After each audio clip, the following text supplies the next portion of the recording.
Njerëz që të them në mënyrë figurative të hikin nga duart, janë një ngarkesë emocionale goxha e rëndë. Kjo është qoftë për moshat vjetra, po qoftë për moshat të reja, qoftë për fëmijë.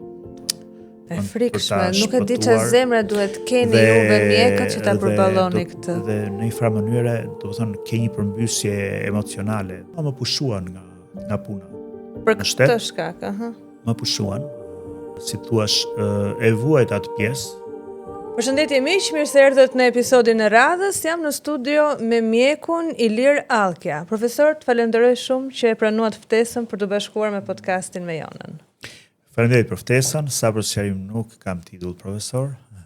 Profesor dua unë çes rast. Faleminderit. Kënaqësi të jem me ju. Gjithë të vite në shërbim të shëndetit të shqiptarëve. Po. Sa vite u bën përkatësisht? 33 vite. 33 vite. Si mjek. Kam shërbyer në zona të ndryshme të Shqipërisë, në nivele të ndryshme, dhe gjithmonë kam marrë me vete satisfaksionin për rastet që kanë shkuar mirë dhe dëshpërimin për rastet që shkojnë keq, fatkeqësisht.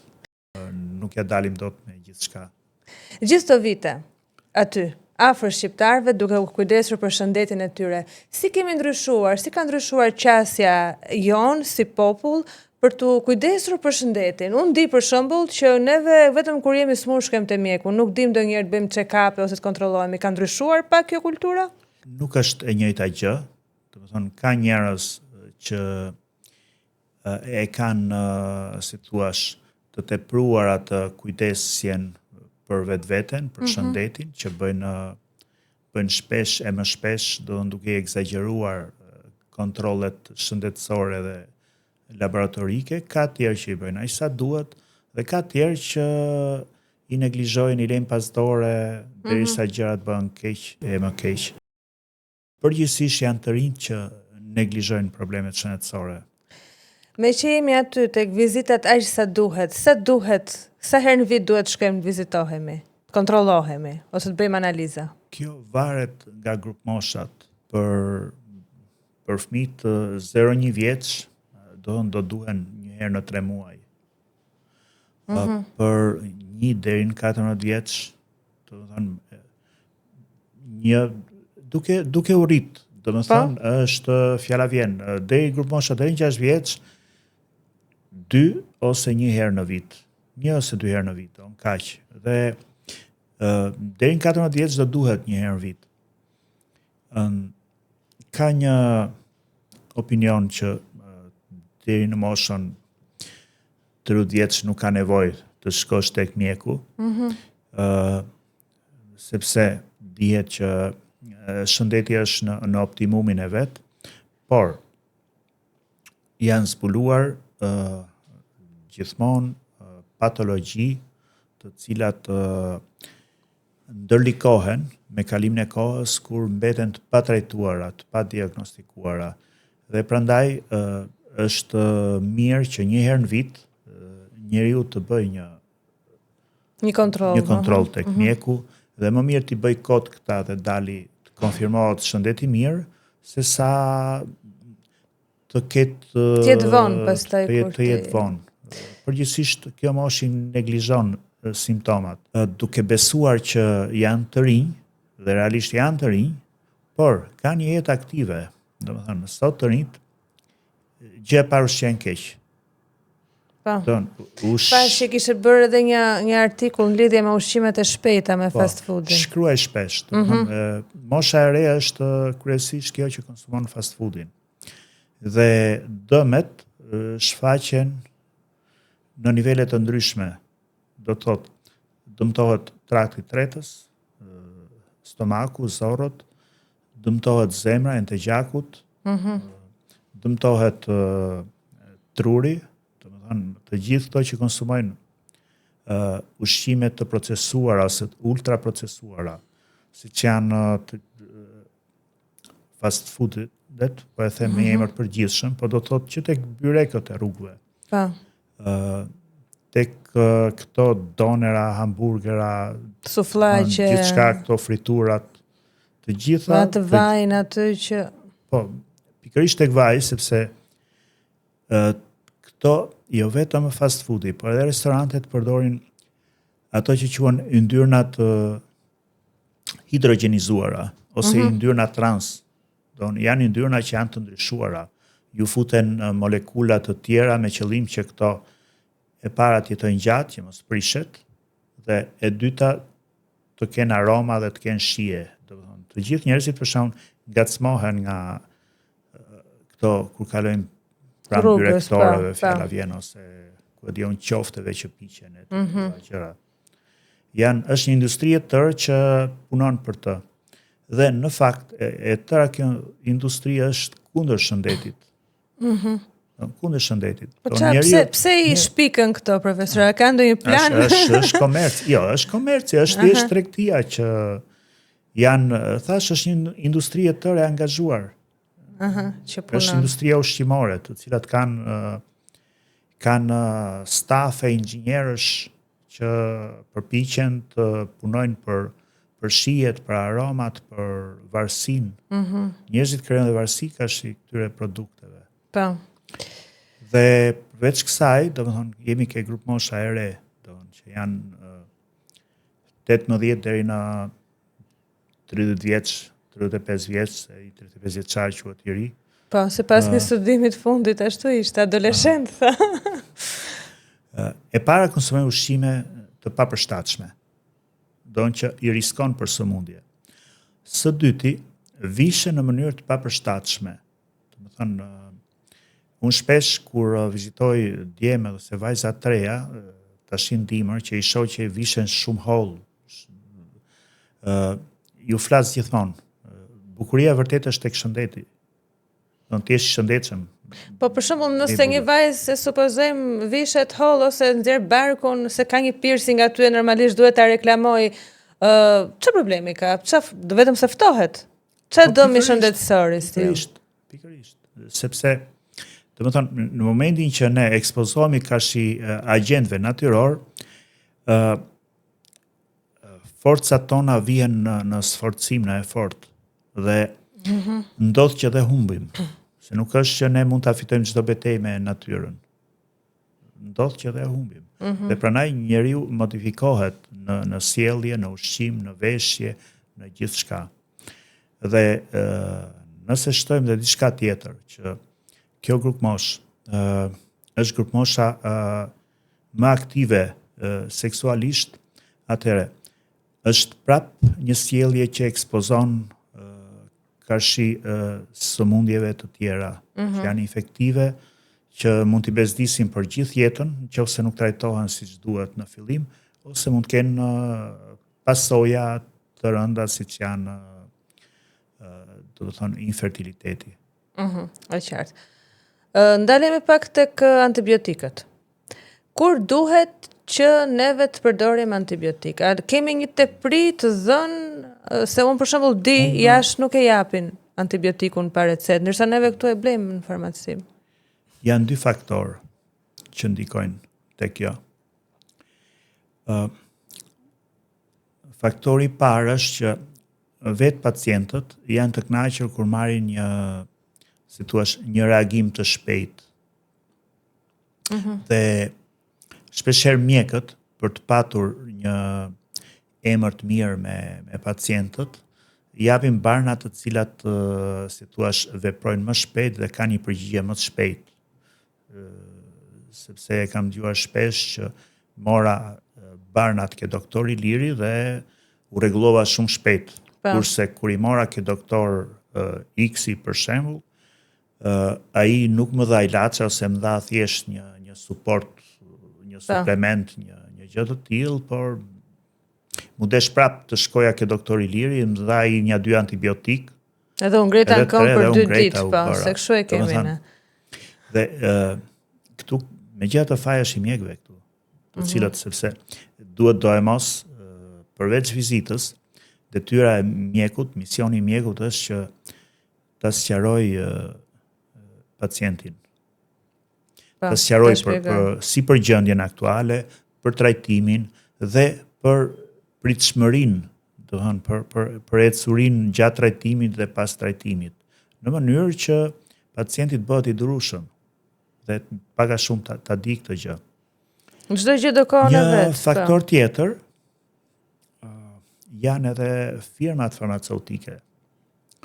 Thash, përgjithsisht industria sa që është në krahun e njerëzve nga herë del dhe kundër tyre. Është e presioni nga këto me drepët, nga firmat farmaceutike kanë përfaqësues të tyre që i nxjerrin terren për të takuar mjekët dhe ju japin bonusa të ndryshme deri tek është e njohur dhe kjo gjë. Dhe shpesh herë mjekët, si thua, vijen në këtë presion që prodhon diçka. Por unë në fillimet e punës time kam përdorur antibiotik. Pastaj kam ardhur duke i reduktuar dhe përpiqem që antibiotikun ta jap, si thua, si alternativë të fundit.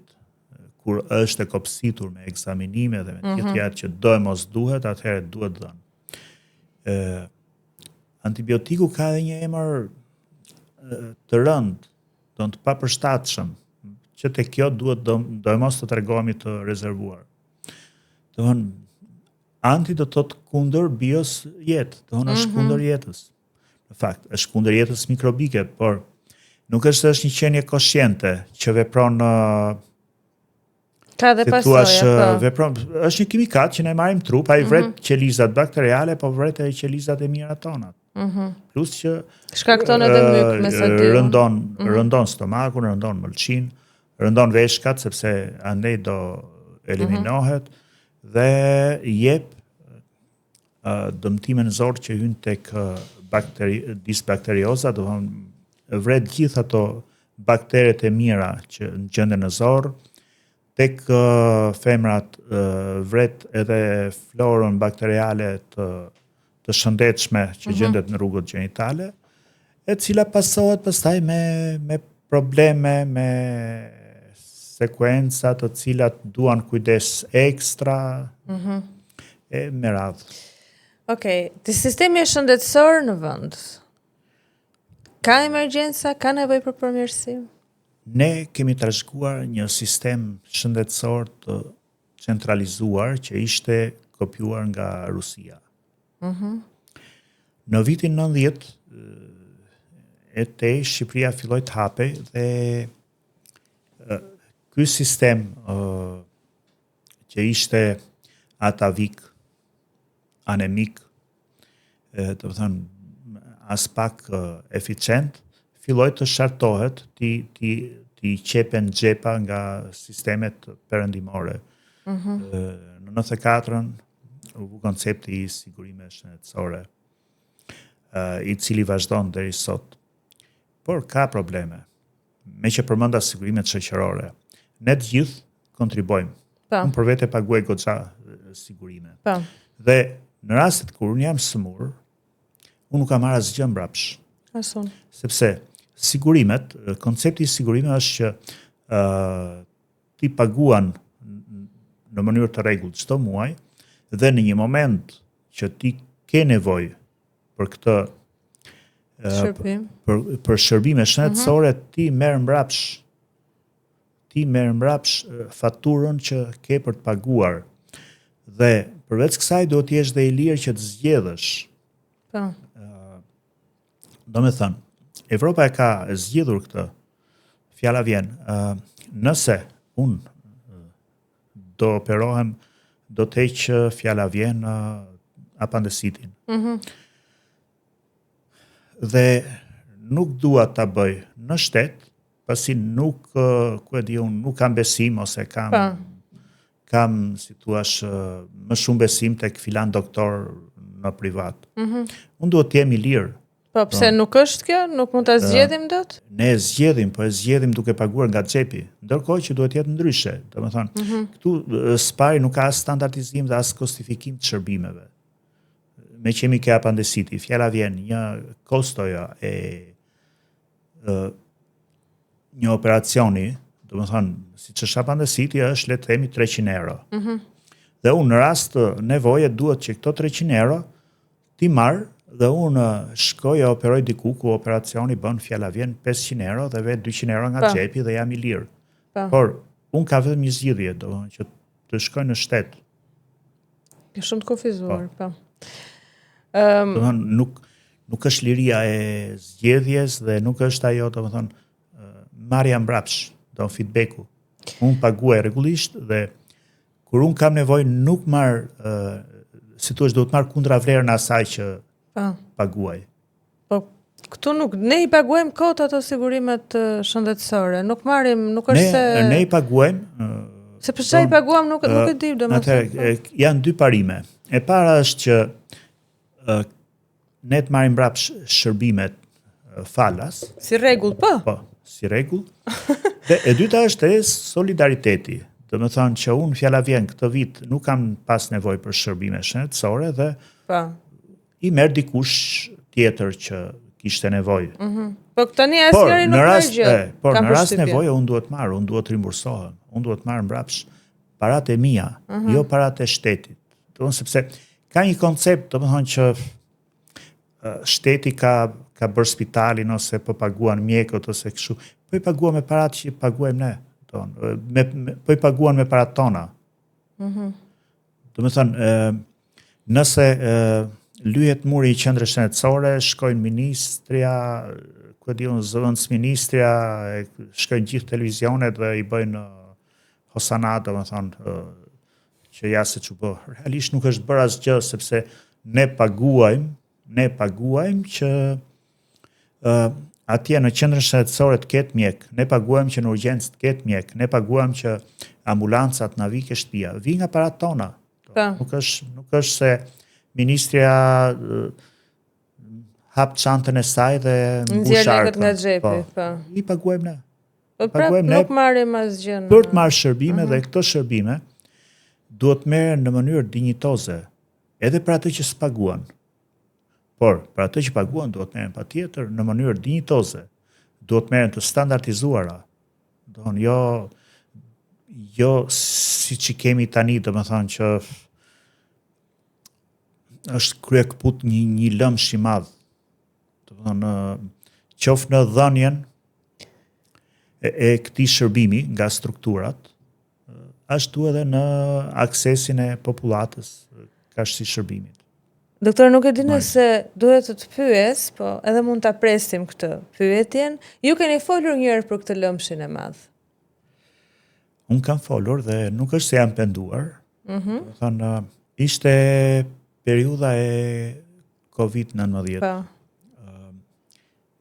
Në Shqipëri akoma nuk ishin shfaqur rastet e para, ndërkohë që në Itali po bëjnë nami. Në fakt, sipas të dhënave, edhe në Shqipëri ka patur raste, sepse mbaj mend që në janar shkurt të vitit 2020 ne konfirmonin shumë vdekje. Të cilat ishin vdekje nga bronkopneumonit. Njëri u identifiku me gripin e derrit, më duket, ka qenë një 50 ca vjeçar, një vajzë tjetër 30 ca vjeçë në Durrës. Kanë qenë dy raste që i mbaj mend se në atë kohë kam pas punuar dhe unë në media dhe na bënin shumë çudi pse, domethënë kishte shumë vdekje, po si duket barometri i qeverisë nuk i kishte kapur ose nuk ishte kolauduar për t'i kapur dhe kjo me arsyen e thjeshtë sepse nuk testohej në atë kohë. Në fillim të marsit unë kam qenë në urgjencën mobile, lëvizëse, dhe vizitojmë shumë raste, të cilat ishin tipike, me ethe, me koll, me temperaturë, dhe me shqetësime tjera gastrointestinale, që shkojnë tipikisht për COVID-19. Dhe me qenë se në Itali po bëjnë nami, në gjithë Evropën, në Spanjë, në Francë, edhe ankthi jon ishte i madh. Njeriu më të shenjtën ka jetën e tij. Dhe teksa na çonin në për raste pa pajisjet speciale, në raste të dyshuara, ndërkohë që urdhrin ato kishin që veshjet speciale ishin për rastet e konfirmuara, jo të dyshuara, që kjo ishte një skandal më vete. Po tani derisa të konfirmohej rasti, i bie që ju të infektoheshit njëherë, pastaj të vishit veshjen. Pajisjet. E ka thënë një drejtor, i kam të dokumentuara gjëra. Dhe që vetëm rastet e konfirmuara, jo në rastet e dyshuara, duheshin veshjet speciale. Në një natë, ishin netët e muajit mars 2020, vizitoj 3 pacientë të ndryshëm, të cilët të 3 kishin simptoma të qarta të sëmundjes së COVID-19. Dhe në të 3-ja, unë isha dërguar për diagnozat të tjera.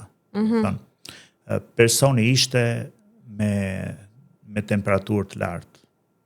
Ndërkohë që qendra e koordinimit ma kishte dhënë simptoma neurologjike, sepse ato nuk i pyesnin pacientët, fjala vjen. Personi me temperaturë ka gjithmonë dhimbje koke, po ata nuk pyesin që a ke ma temperaturën ose a ke kolla, a ke kështu, po të dhem koka, okay, është neurologjike. Kam shku ke një person tjetër që ishte me probleme gastrointestinale, me dhimbje stomaku, me të vjella, që janë edhe këto shkojnë tipike për COVID-in. Dhe një person tjetër që kishte koll dhe dhimbje fyti. Dhe të dyja i kishte të forta. Dhe të 3 këta persona, të cilat i kam vizituar në vende të ndryshme, domethënë atë natë, njëri ke Nëntkaçet, njëri tek rruga 5 Maj dhe një tjetër tek rruga Bardhyl. Kam kopjet e sketave të tyre dhe sot i ruaj në shtëpi. Të 3 kishin histori kthimi nga Italia, sa ishin kthyer nga Italia. Që e bënte shumë të dyshim të rastit. Dhe këto të njësisë koordinimit të urgjencave, këto operatorët atje, të call centrit atje, nuk kishin marrë fare informacion, pa na nisin si mish për top, se normalisht duhet që ne na jepnin veshjet speciale, që ne të shkojmë me veshje ke këto pacientë që mbroshin. Dhe i gjendur në nangth, në presion për infektimin, i shkruen mëngjes drejtorit të urgjencës kombëtare dhe nuk mor asnjë përgjigje. Duke parë që ai s'u kujtu të kthente asnjë përgjigje? Nuk kujtu, po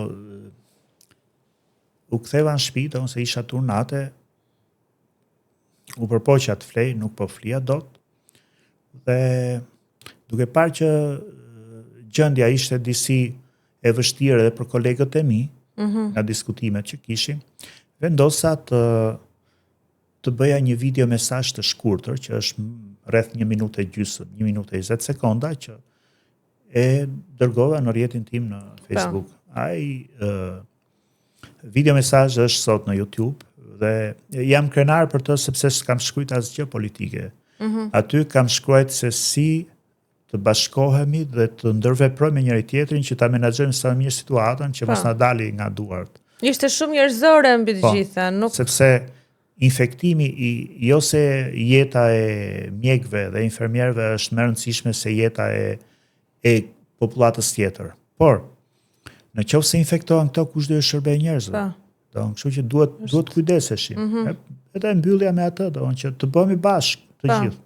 U përpoqja që të flia dhe më marrin telefon që thot, më merr një miku im, thot, ore ka dalë Lulzim Basha dhe Edi Rama në televizor për ty, tha, po flasin, po bëjnë. Si u ndjeve ti në atë momente? Si? Do të thonë, normalisht që nuk u ndjeva mirë, sepse ishte një video mesazh tejet profesional, ishte, si thuash, proaktiv, ishte për të përmirësuar punën, dhe nuk ishte për të politizuar. Unë në atë video mesazh nuk ka patur qoftë, sado që t'ja bësh strishon ati video mesazhi, nuk ka asgjë për politikën, për të përdorur. Dhe të dy këto politikane përdorën tek e fundit edhe pa lejen time. Normal, do të thonë, kryetari i opozitës e përdori për luftën e tij, kurse kryeministri kishte gjetë në rrjetet e mia sociale foto të mijat në protestën për mbrojtjen e teatrit, dhe thoshte ky është një person që ka protestuar kundër nesh dhe nuk mund të merret, seriozisht. Ndërkohë aty problemi nuk u zgjidh, domethënë ata filluan të merreshin filluan të merreshin me daljet e mia, publike, të cilët kishin bënë me mbrojtjen e qytetit. Po. Në fundit të janë zgjedhje që njeriu i bën do ta mbrojë qytetin si qytetar. Unë kam dalë në protesta dhe edhe mund dalë në të ardhmen, dhe por kam dalë gjithmonë jashtë orarit punës. Çfarë ndodhi pastaj? Jemi të lirë, në fundit jemi të lirë të protestojmë për gjërat që nuk kemi dakord. Absolutisht po. Jemi të lirë të protestojmë, jemi të lirë të kritikojmë, jemi të lirë të flasim. Duhet mos të flasim. Unë kam besuar dhe besoj që roli i intelektualit është që pikërisht të flasë për sistemin, ta njohë sistemin, të kritikoj sistemin, ti kundërvihet sistemit kur duhet me qëllimin e vetëm që të përmirësohet ky sistem. Kjo të bën intelektual, nuk të bën intelektual siç rëndom njihet në zhargonin popullor që ka një shkollë të lartë ose njoh edhe nga këto të shkretët që thon kam 2 diploma. Po. Kam 3 diploma, intelektual të bën angazhimi në jetën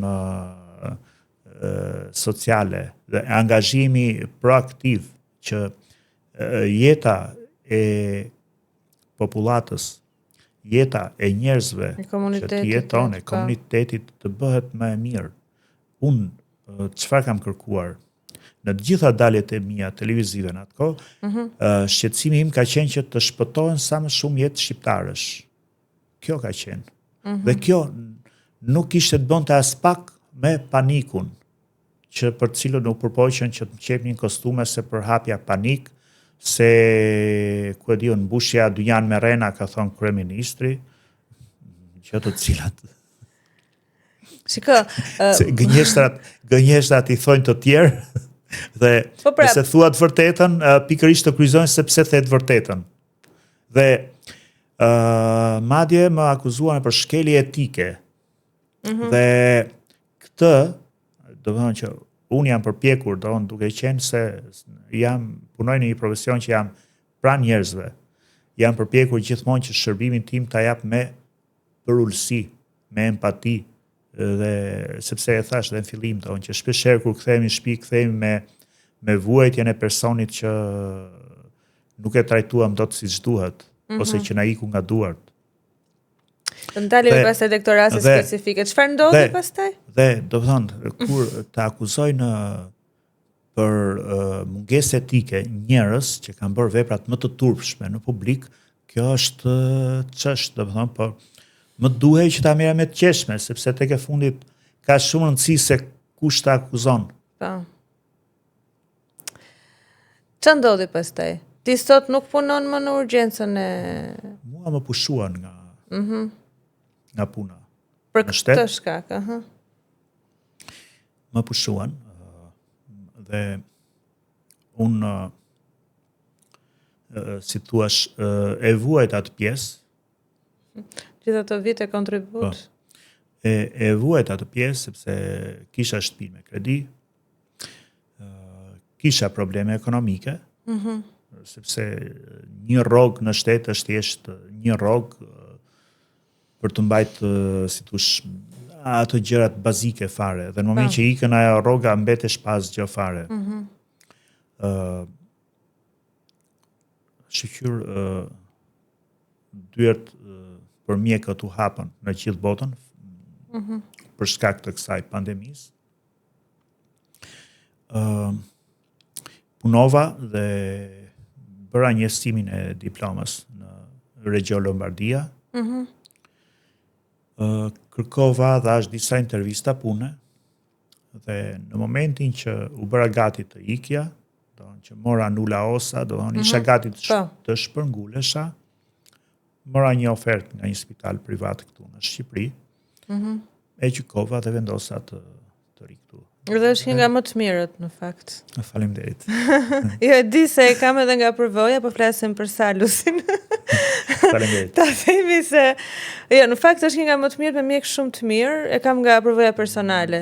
Dhe kështu ju vazhdoni atje, po ndërkohë diplomën e ketë njësuar se ç'është ndodh me këta. Për mua është, puna në atë spital është përvoja ime më e mirë profesionale që kam provuar. Në gjithë vitet e punës time.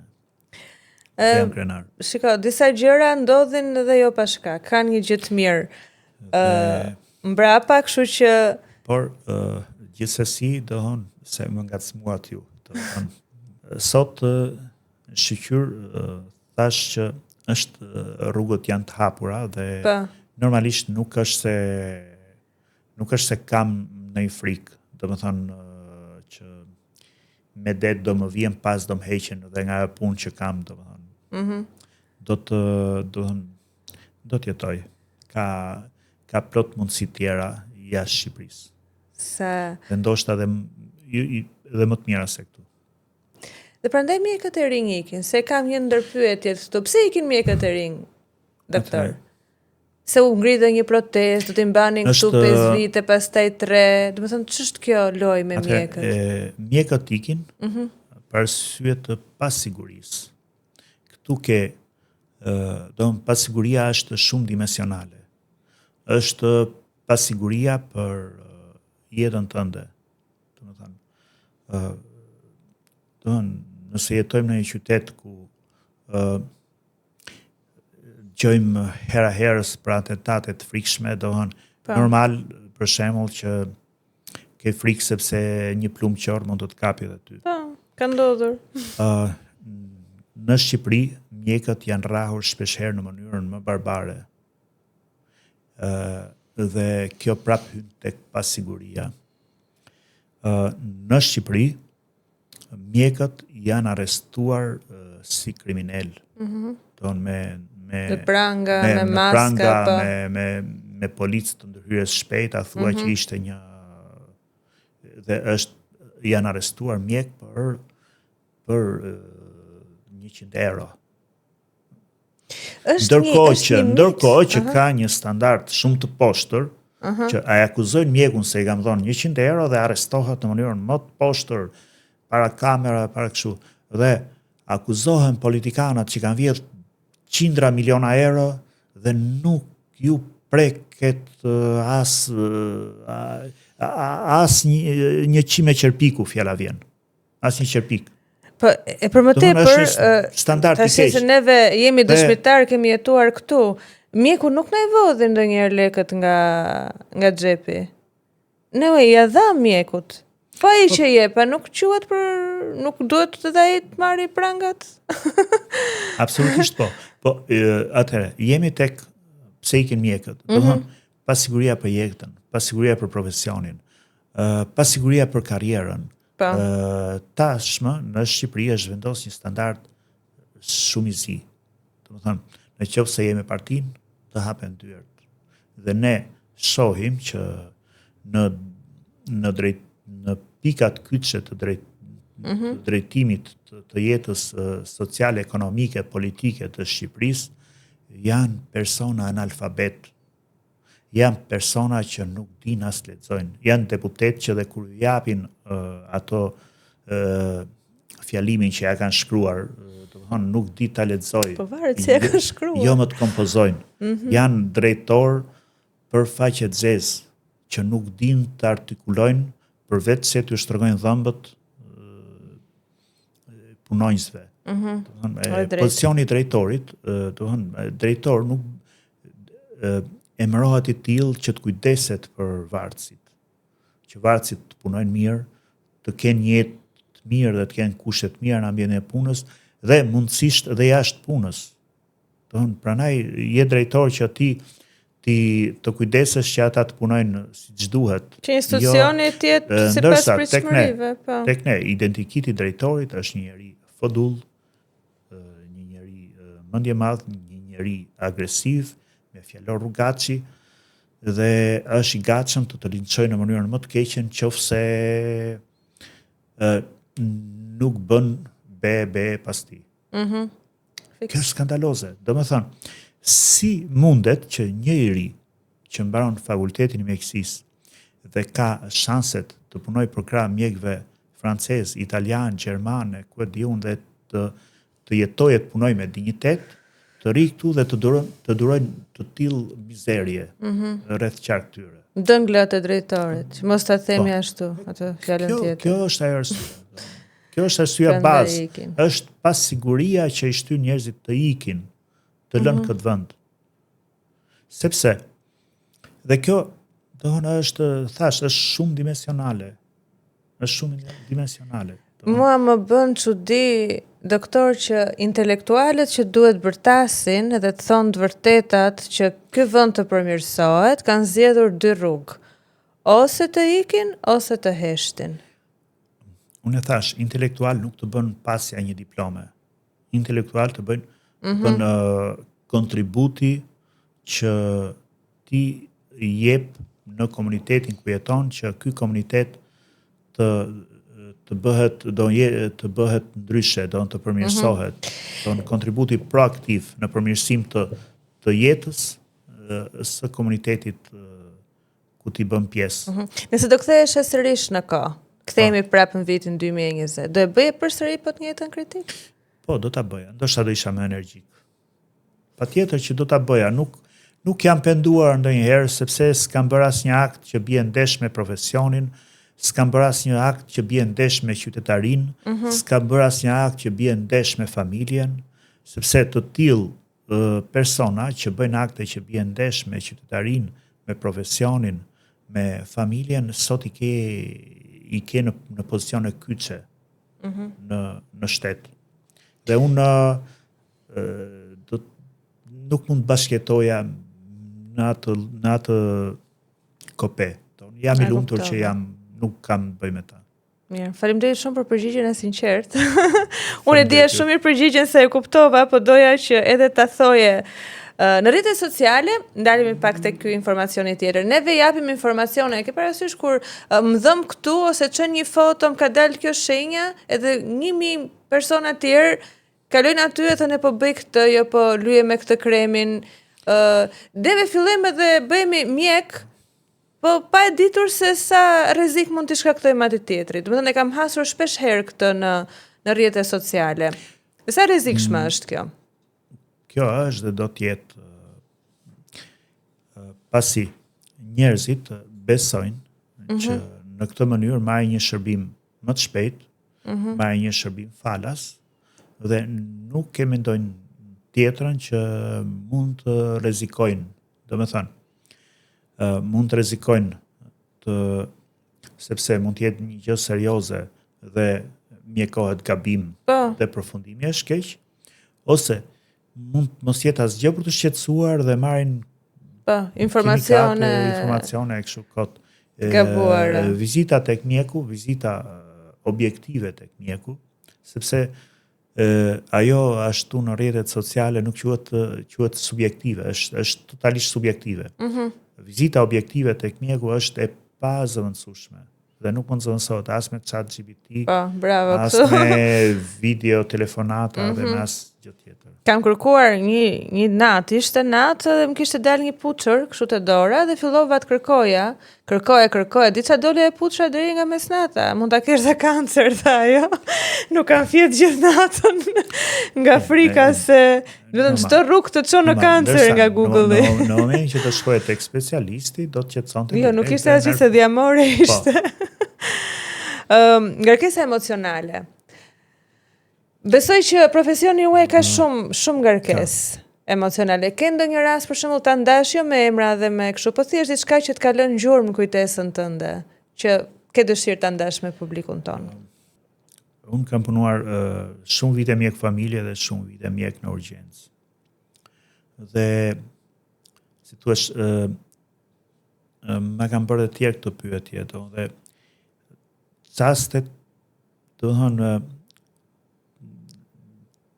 tipikisht të mira nuk ka, sepse në moment kur ke mjekuar dikë me sukses, ose doli që nuk është infarkt, ose është thjesht një dhimbje brinjshe, është diçka tjetër, dhe ti ndjehesh mirë në satisfaksion, ke një pacient tjetër që është me kancer terminal, një pacient tjetër që të vjen në gjendje kome ose po thuaj klinikisht i vdekur, ose një pacient që të vdes në dorë me gjithë përpjekjet që bën për ta shpëtuar. Nuk e di çfarë zemra duhet keni juve mjekët që ta përballoni këtë. Dhe në një farë mënyre, do të thonë, ke një përmbysje emocionale, do të thonë është kurba e emocioneve, do në gjatë momenteve të punës lëviz, si thuash, është plot me oscilacione.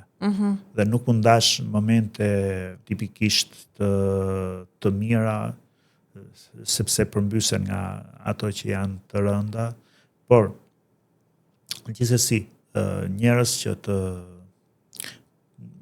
po e them në mënyrë figurative të hikin nga duart, do të thonë janë një ngarkesë emocionale goxha e rëndë. Kjo është qoftë për moshat vjetra, po qoftë për moshat të reja, qoftë për fëmijë. Është puna e mjekut, si thuash, është goxha e ngarkuar. Dhe në botë, do mjekëve ju ofrojnë shërbimin e psikologut. Po ne këtu e kemi shërbimin e psikologut? Unë nuk qajmë, sepse tjetër gjë kur punoj në shtet, në spitalin që punoj ka disa psikolog dhe ju e ke, ti e ke reguluar, po flas për sistemin. Ti e ke reguluar veten tënde. Thuhet që pas pandemisë, nuk e di sa e vërtet është, u shfaqen shumë sëmundje të ankth, depresion. Pas pandemisë tonë njerëzit që shkak qenë ka pandemia. Por ti si e shikon këtë? Sidomos të rinjt. Është e vërtet, gjatë pandemisë ka pas shumë, ka pas një rritje të numrit të persona me gjendje ankthi, me depresion, deri tek ndërlikime të gjithë persona që vuajnë nga probleme psikiatrike, agravim të tyre. Dhe kjo ndodhi së pari për shkak të mbylljes, sepse pati një mbyllje 3 mujore, domethënë unë për 3 muaj rresh kur shkojnë që sutë, domethënë po thuaj nuk takoje njerëz, nuk shifje njerëz në rrugë, nëpër trotuare, nuk kishte makina, duke Tirana një qytet jo, kishte makina, doktor. Doktor, ishin ca tank, nuk e di pse dolën aty në qendër. Ishin për Covidin. Po pra, do kapshin virusin. Domethënë, qeveria mendoj që është efektive, domethënë. Në fakt ka qenë gjendje shqiptare, sepse virusi është 60 deri në 400 herë më i vogël se sa një bakter. Bakteret nuk shifen kurrë me sy të lirë, shifen me mikroskop të fuqishëm. Do në merre me mend, do viruset që me mikroskop elektronik shumë fish më të fuqishëm. Dhe se çfarë do t'i bëjnë blindat virusit, qeveria di. Tamam, ishte kështu, jo, ishte në një lloj forme, një shtrëngim psikologjik. Një shtrëngim psikologjik. Njerëzit janë përhapur pamje në rrjetet sociale ku policia tregoi shumë agresive me njerëzit që shifnin në rrugë. I rrifnin, i godisnin. Ka dhe raste tjera, për këto nuk janë kushtyer as diku rahan një stomatolog, policit. Janë të dokumentuar ato. Do të thënë. Pse rahan stomatologun? Se kishte dalë. E pan poshtë pallatit. Po. Dhe ne kishim kështu një status të veçantë, ne që punojmë në urgjencë atëherë dhe nuk na shqetësonte policia ato. Morën fletyrë të veçanta që mund të visin për qytet. Kjo ishte për ta mbrojtur. Gjoja për ta mbrojtur, po ishte pak a shumë një sfidë kashi lirisë njeriut. Dhe kjo solli, po. Do të thonë, mendo për shembull që kryeministri thoshte këtë diel do dalin nënat me fëmijë nën 10 vjeç. Se po që 10 vjeç e 1 muaj ai nuk lejohet. Nuk ne lejohet. Kurse javën tjetër do dalin nënat me fëmijë mbi 10 vjeç.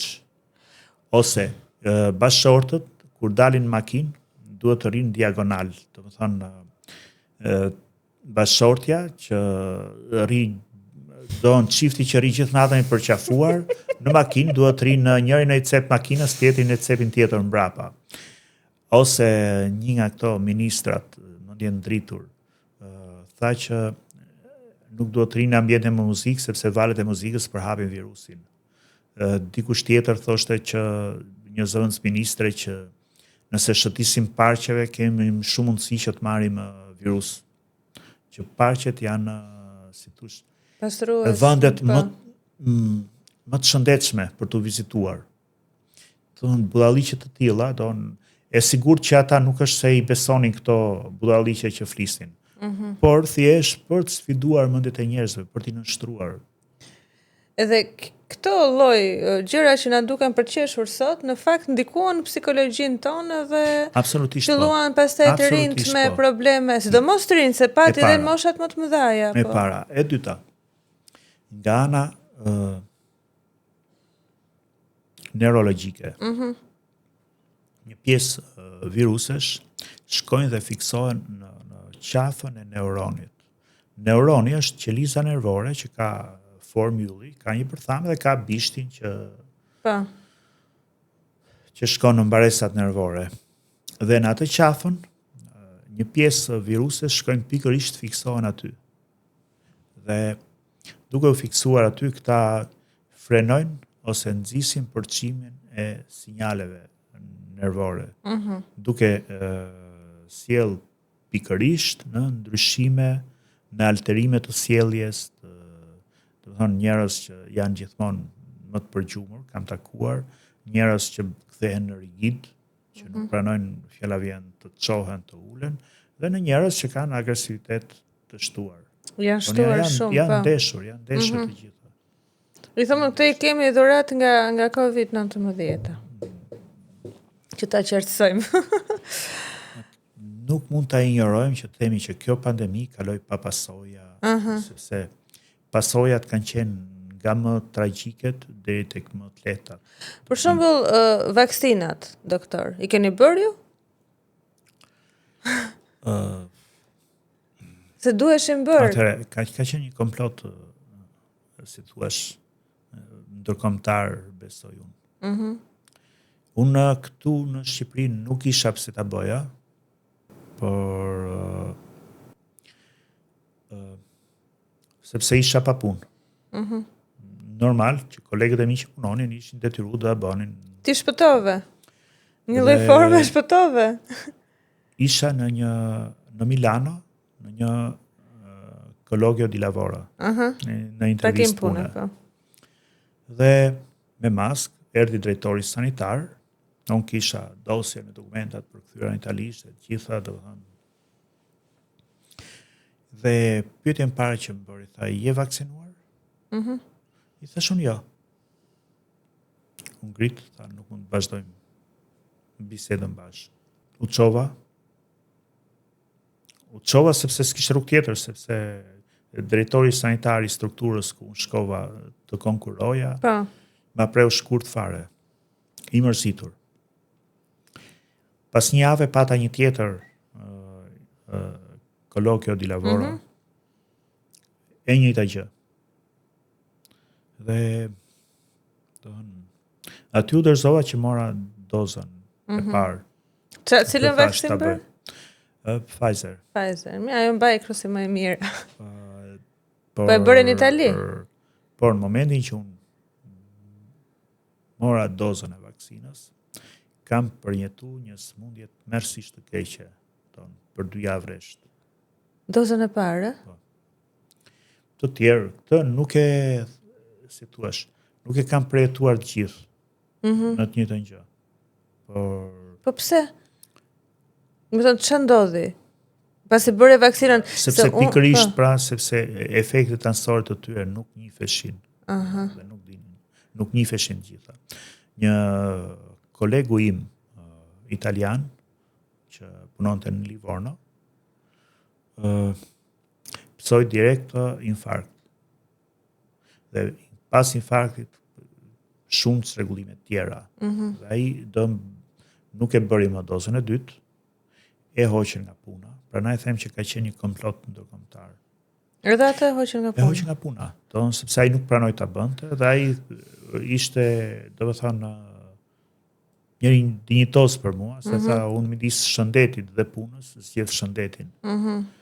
Ai thash ne në Shqipëri jemi ndryshe. Ne po shtarohemi për atë Vendin e punës. Për kafshatën e Bukës, thash. Tha, po kjo është skjavita, tha. Thash, hajde provoj një herë, thoj. Hajde rri një muaj, shikoj ç'a bëhet. Po, të dozën e dytë vaksinës e bëre pastaj? Jo. Nuk e bëre? Jo. E hoqe shpresat që? Oja se e vuajta shumë, dhe kisha shumë frikë. Unë kam shumë njerëz të mitë që prej viteve që 90-ën kanë ikur në Itali dhe janë detyruar dhe ata të bëjnë vaksinën dhe vetë mjekë italian kanë thënë që vaksina e COVID-19 të rikthen ose të rizgjon disa sëmundje që ti ke pasur të fsheta ose ku di unë të largta të fëmijërisë të hershme. Ka shumë diskutime. Unë kam lexuar një punim të një grupi autorësh në Japoni, një grup tjetër autorësh në Australi kanë nxjerrë përfundime të tjera me lidhjen e të vaksinuarve, qoftë me probleme zemre dhe probleme nervore, qoftë me smundje tumorale. Dhe këto janë statistika dhe si thua janë punime nga njerëz të cilët janë kontributor në shkencë. Nuk janë njerëz anonim. Nëse doktor do ishit 24 orë ministri i shëndetësisë, më thuaj çfarë do ndryshoje në mënyrë urgjente? Më zut ngushtë me këtë pyetje, sepse s'kam ndruar asnjëherë të jem as drejtor as ministër, por do përpiqesha që brenda këtyre 24 orëve të lija disa shenja të mira. Gjë e parë, do kërkoja që shërbimi shëndetësor në Shqipëri të standardizohej. Dhe të ishte i njëjtë, do të thotë si në Tiranë, ashtu edhe në Fier, ashtu edhe në Sarand apo në Kukës. Do kërkoja dhe do jepja gjithë urdhrat që do të duheshin që shërbimi shëndetësor në Shqipëri të planifikohej. Çdo të thotë që nëse në Shqipëri fjala vjen ka 1000 operacione për apandesite, që kemi zënë si fjalë, suporti të ishte për 1100 apandesite. Do më thonë, do kishte një planifikim tepër me qëllim që edhe nëse dalin raste tepër, ne gjithmonë do kemi kapacitete. Për planifikimi bie në sy shumë në rastin dramatik të onkologjikut.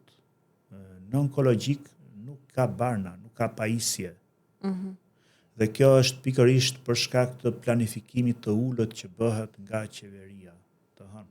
Planifikohen rrugë të florita dhe nuk planifikohet asgjë për jetët e shqiptarëve. Dhe kjo është ulëritse. Do të thonë, do kërkoja standardizim, planifikim, do kërkoja që sigurimet shëndetësore të ishin eficiente. Do të thotë që njerëzit në rast nevoje të gjithë ato që paguajnë marrin mbrapsht kundra vlerën e asaj që paguajnë në shërbime cilësore dinjitoze. Këto besoj janë tre më emergjente. Tani unë kam edhe një pyetje të fundit dhe paraprakisht dua të falenderoj për këtë bisedën shumë interesante, edhe që na dha kaq shumë informacion dhe kishte shumë empati brenda. Faleminderit. Do më thuash një mesazh për të gjithë shqiptarët, si brenda vendit ashtu edhe shqiptarët në diasporë. Jeta vjen vetëm një herë. Nuk ka shans që t'i kthejmë gjërat nga fillimi. Dhe duke qenë e tillë, duhet në radhë parë ta duam jetën, të kujdesemi për të dhe të jemi proaktiv.